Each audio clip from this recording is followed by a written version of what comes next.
The dust hung thick in the air, a veil that choked the breath and blurred the line between earth and sky. The frontier sun beat down without mercy, turning the cracked ground into a furnace where every step stirred up the ghosts of parched soil. Elias Thorne rode alone, his horse plodding through the endless stretch of scrub land, hooves sinking into the grit like weary prayers. He was a man forged in isolation, his face etched with lines that spoke of losses buried deep, a wife claimed by fever, a homestead swallowed by drought. Silence was his companion, heavy and unyielding, broken only by the creak of leather and the distant howl of wind carving through canyons. But today, that silence shattered like brittle glass.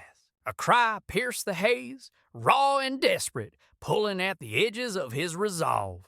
It came from the side of the trail, where a cluster of jagged rocks offered scant shade. Elias reined in his mount, the animal snorting against the sudden halt.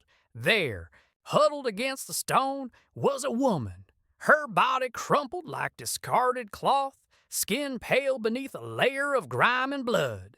Beside her knelt a child, no more than 7, her small hands clutching the woman's torn sleeve, tears carving clean tracks down her dirt-streaked cheeks. The girl's eyes locked on Elias as he dismounted, wide with terror that made her seem even smaller.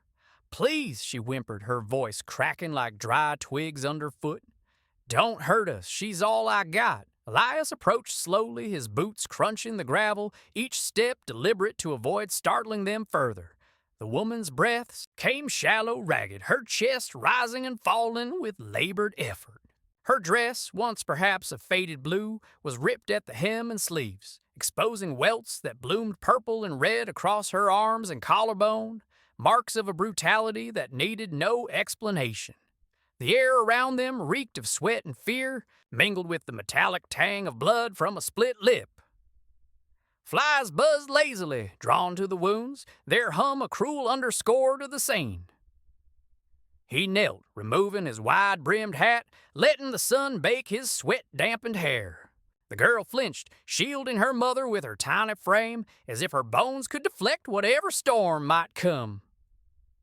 "Who did this?" Elias asked, his voice low, gravel rough from disuse. The girl shook her head, lips trembling. "Men from town. They said she owed 'em. I said she was theirs to teach." The words hung heavy, stirring something dark in Elias's gut, a memory of his own helplessness years ago, watching illness steal away what he loved. He reached for his canteen, unscrewing the cap with calloused fingers scarred from rope burns and fence mending, not from raising fists. Tilting it gently, he let a stream of water touch the woman's cracked lips. She stirred, eyelids fluttering, her swollen gaze meeting his for a fleeting moment. In those eyes he saw not just pain, but a flicker of defiance, a spark refusing to extinguish despite the embers of despair. She coughed, water spilling down her chin, but then drank greedily, her throat working against the ache. The girl watched, suspicion warring with hope in her pinched features. "You ain't yelling at her," she murmured, as if testing the air for safety. Elias capped the canteen, his movements unhurried.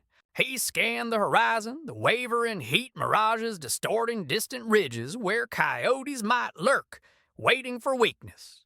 No sign of pursuers yet, but the frontier was unforgiving.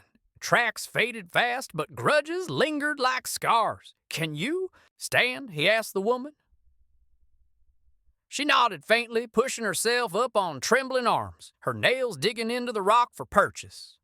Her hair, dark and matted with dust, fell across her face like a curtain hiding secrets. As she rose, her body swayed, revealing more, bruises wrapping around her wrists like manacles, the kind left by hands that gripped too tight, claiming ownership in violence. Elias offered his arm, not touching her without permission, his silence. A quiet offer of support. She took it hesitantly, her fingers light on his sleeve, as if expecting the fabric to burn. The girl clung to her mother's skirt, her bare feet leaving smudged prints in the sand. "Where are we going?" the child asked, voice small against the vast emptiness. Elias helped the woman toward his horse, her weight leaning into him, fragile yet unyielding. My place. It's not far. Safe for now. He lifted her onto the saddle first, her gasp sharp as pain lanced through her ribs. Then, with a nod to the girl, he hoisted her up behind her mother, her small arms wrapping around the woman's waist. Mounting behind them, Elias urged the horse forward at a gentle pace, the animal's flanks heaving under the added burden. The sun bore down, sweat trickling down his back, soaking his shirt, while the wind whispered through sparse sagebrush, carrying the scent of baked earth and distant rain that never came. As they crested a low rise, the town of Red Rock came into view. A cluster of weathered buildings hunkered against the plains, saloons and mercantiles casting long shadows in the afternoon glare. Smoke curled from chimneys, thin and acrid, mingling with the aroma of horse manure and frying lard from the eatery. Elias felt the shift immediately, eyes turned their way, whispers rising like dust devils. A shopkeeper paused in sweeping his porch, broom frozen mid-stroke. Two ranch hands outside the livery stable straightened, their gazes narrowing under sweat-stained hats. "That's Clara Hale," one muttered, loud enough to carry. "Thought she'd learned her lesson last time." The other spat tobacco juice into the dirt. "And Thorne, playing hero now? He'll learn quick what harboring trash costs." Clara, Elias noted the name, stiffened in the saddle, her shoulders hunching as if the words were physical blows. Her daughter buried her face in her mother's back, tiny fists clenching the fabric. Elias kept his gaze forward, jaw set, his silence a barrier against the tide of judgment. The frontier bred hardness, but it also nurtured cruelty, where social norms were enforced with fists and rumors, and a woman's worth was measured by the men who claimed her. They passed the saloon, where laughter spilled out like sour mash, abruptly cutting off as patrons craned necks from the swinging doors. A burly man with a scarred knuckle stepped onto the boardwalk, his boots thudding heavily. Harlan Voss, Elias recognized him, the town's self-appointed enforcer, owner of the largest spread nearby, with a reputation for taking what he deemed his. His eyes raked over Clara, possessive and hungry, lips curling into a sneer that revealed tobacco-yellowed teeth. "Well, look what the wind dragged in," Harlan drawled, voice thick with mock surprise. He hooked thumbs in his belt near the holstered revolver that gleamed in the sun. "Clara, darling, you run off thinking you could escape? You're mine to handle. Debts don't pay themselves." His words dripped ownership, as if she were livestock strayed from his herd. His stance blocking the path subtly, a threat wrapped in familiarity. The girl whimpered, clutching tighter. Clara's breath hitched, her body trembling against Elias's chest, but she lifted her chin, eyes flashing with that stubborn spark. "I owe you nothing," she rasped, voice raw but steady. Harlan laughed, a bark that echoed off the buildings, drawing more onlookers. "Oh, you owe plenty. And Thorne, you touch what's mine, you'll pay double." He stepped closer, hand brushing his gun butt, the metal warm from the sun, a silent promise of violence. Elias didn't flinch. He dismounted smoothly, placing himself between Harlan and the horse, his broad frame casting a long shadow. No words passed his lips. Instead, he met Harlan's gaze unblinking, hands loose at his sides, ready but not aggressive. The air thickened, charged with the scent of gun oil and tension, the distant clang of a blacksmith's hammer punctuating the standoff like a heartbeat. Harlan's smirk faltered under that steady silence, his fingers twitching. The crowd murmured, shifting uneasily. Elias's reputation as a man who didn't bend, who had stared down rustlers and storms alike, hung in the balance. Finally, Harlan spat to the side. "This ain't over, Thorne. Town's got standards. You bring her right here, it'll spread." He turned, boots scraping the wood, but his retreat carried the weight of brewing storm. Elias remounted without a word, urging the horse onward. Clara's shoulders relaxed fractionally, but her whisper carried back to him. "You shouldn't have." He said nothing, letting the rhythm of hooves answer the steady plod toward his homestead. A mile beyond town, where cottonwoods rustled in the breeze and a modest cabin stood defiant against the wild. The cabin loomed as the sun dipped lower, its log walls weathered to silver gray, roof sagging slightly under years of relentless weather. Elias helped Clara down, her feet touching ground with a wince, dust puffing around her worn shoes. The girl, Lily, Clara murmured her name, hopped off, eyes wide at the side. A corral with 2 horses, a well with a rusted pump, and the faint scent of hay from the lean-to barn.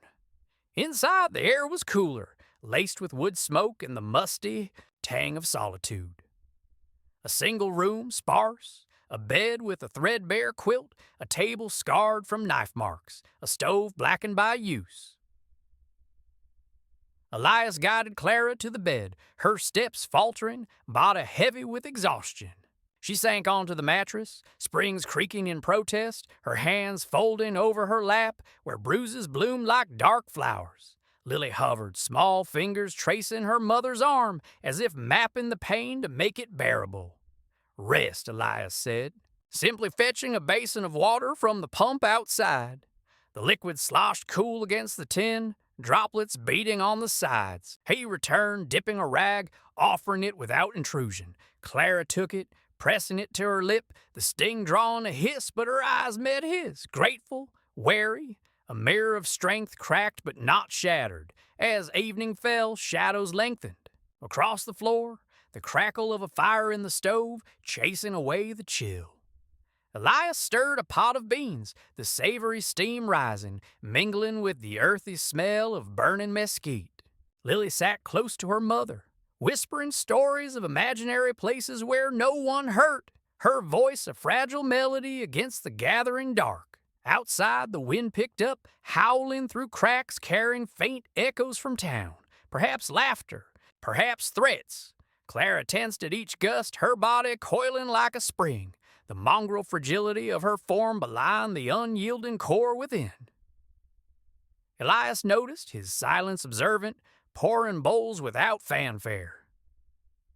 They ate quietly, spoons scraping, tin the warmth seeping into bones chilled by more than weather. Why help? Clara asked finally, her voice cutting the hush, eyes searching his face, lined with sun and sorrow, yet kind in its quietude. Elias paused, spoon midway.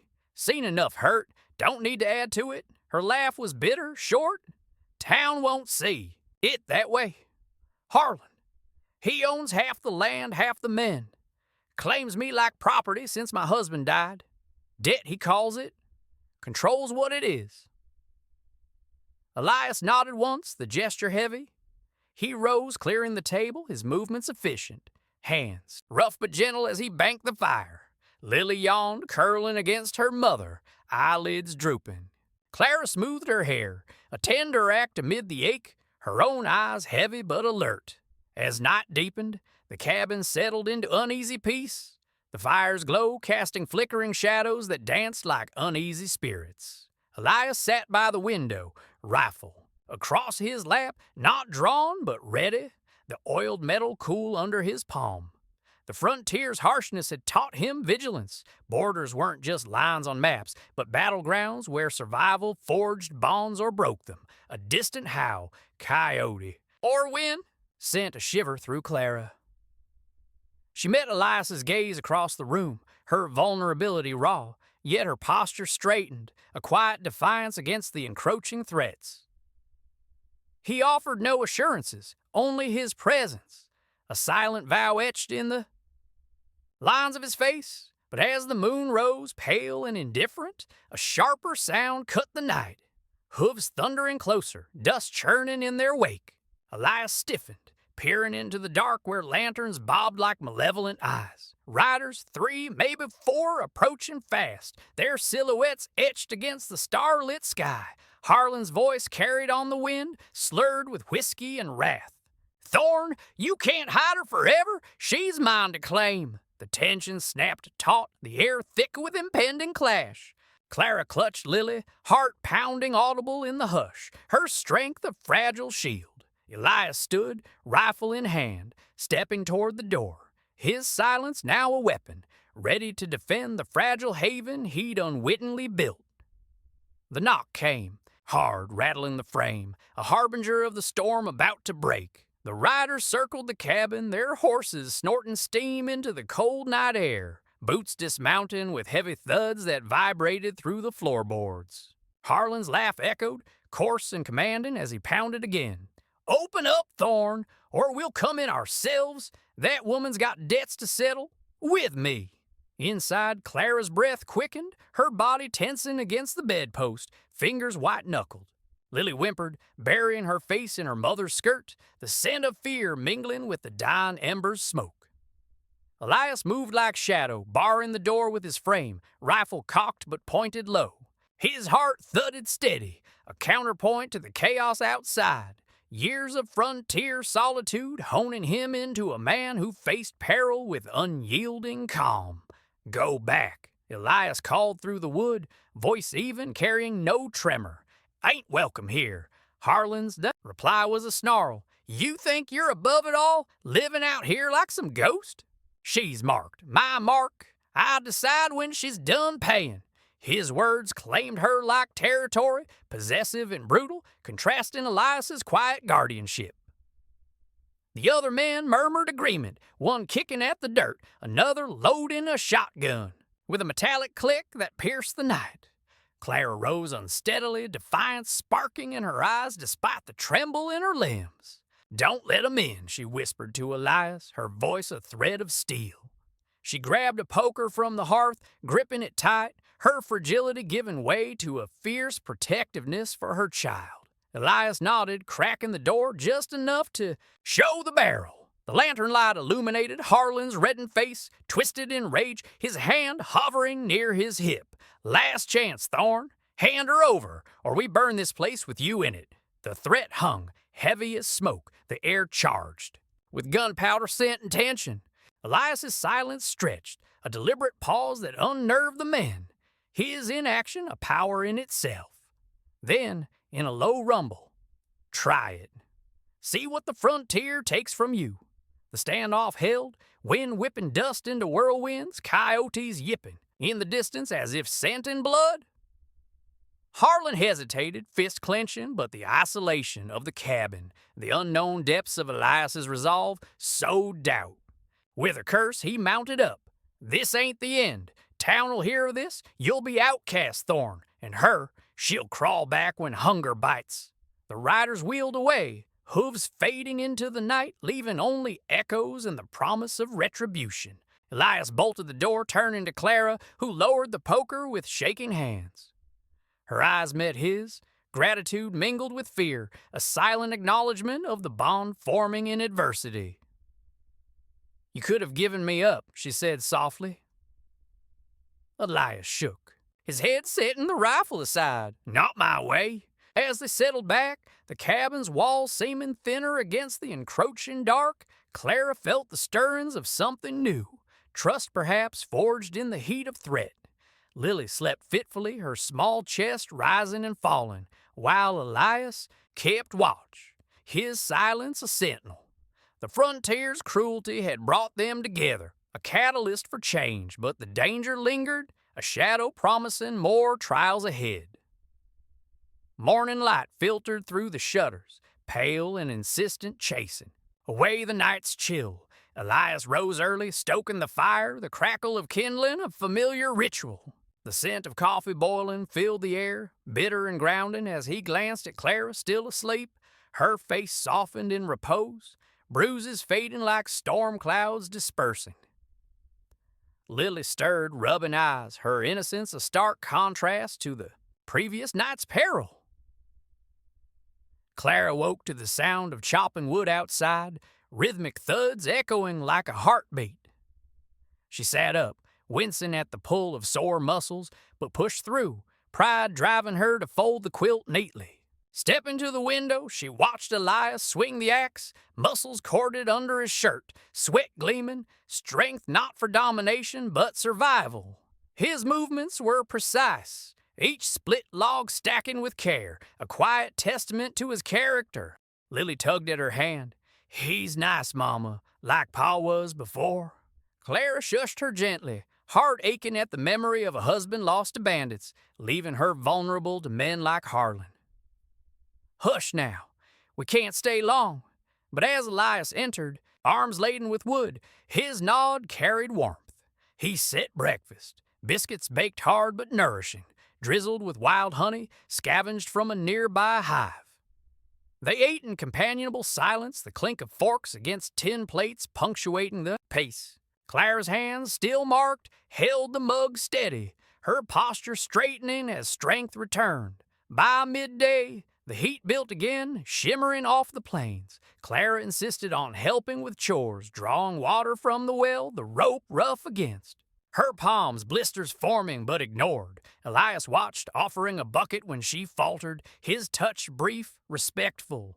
"No need to push," he murmured. "I have to," she replied, eyes fierce. "Can't be weak, not here." Their exchange was short, but laden, his silence approving her resilience, her words a declaration of unbowed spirit.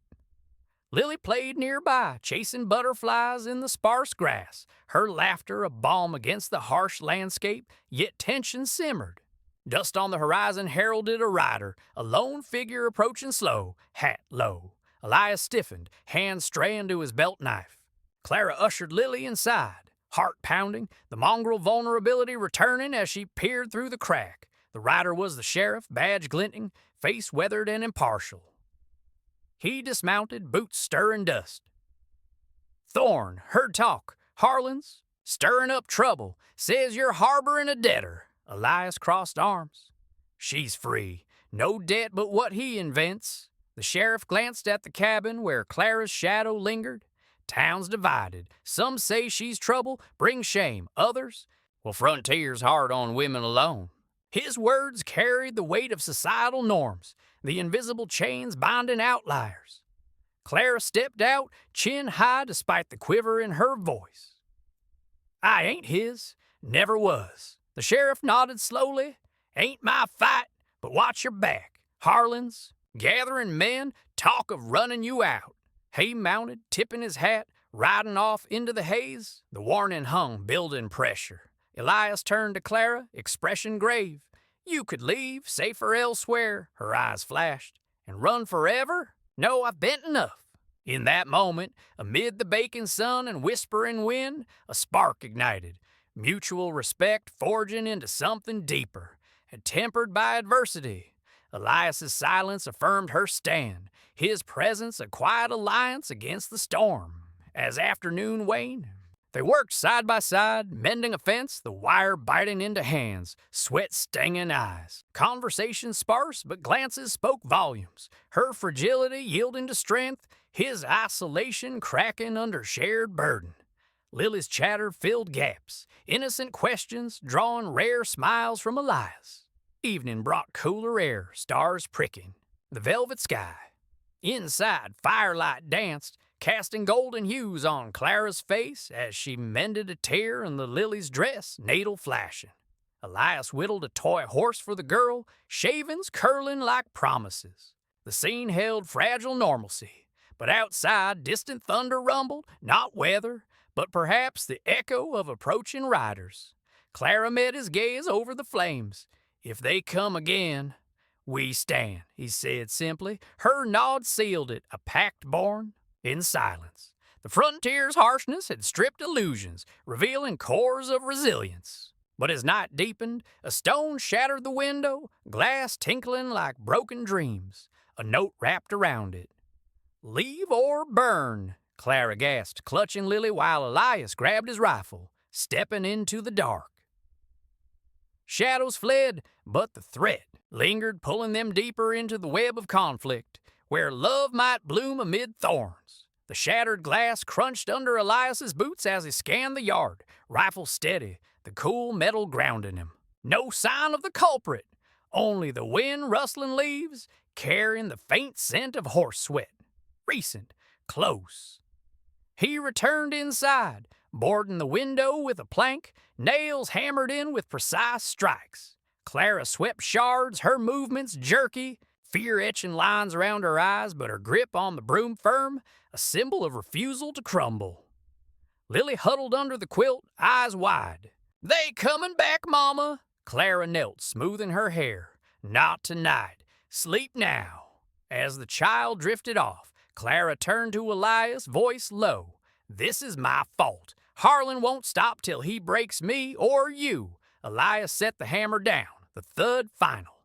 He breaks first. His words, sparse but resolute, contrasted Harlan's bluster, highlighting the quiet mercy in his actions, providing shelter without demand, protection without possession. Clara felt it pull at her, a tide eroding walls built from years of betrayal. They sat by the fire, silence thick but comforting, the pop of embers mirroring unspoken thoughts. Clara's hands fidgeted with her sleeve, tracing a fade bruise, her skin soft yet marked by endurance. Elias noticed his own scars, from barbs and battles, a map of similar trials. Tell me, he said finally, breaking his own rule. She hesitated, flames reflecting in her eyes. Came west with my husband, dreamed of land, life, bandits took him. Harlan offered help, loans with strings. When I couldn't pay, he claimed rights. Her voice cracked, but she straightened, strength shining through fragility. Elias nodded, anger simmering beneath calm. No more claims. The vow hung, forging connection. As midnight approached, they retired. Clara and Lily on the bed, Elias on a pallet by the door, rifle close. Sleep came fitful, dreams haunted by hoofbeats. Dawn broke crisp, sun rising over ridges, painting the plains in ochre. Elias fetched water, the pump groaning, cold splashes refreshing.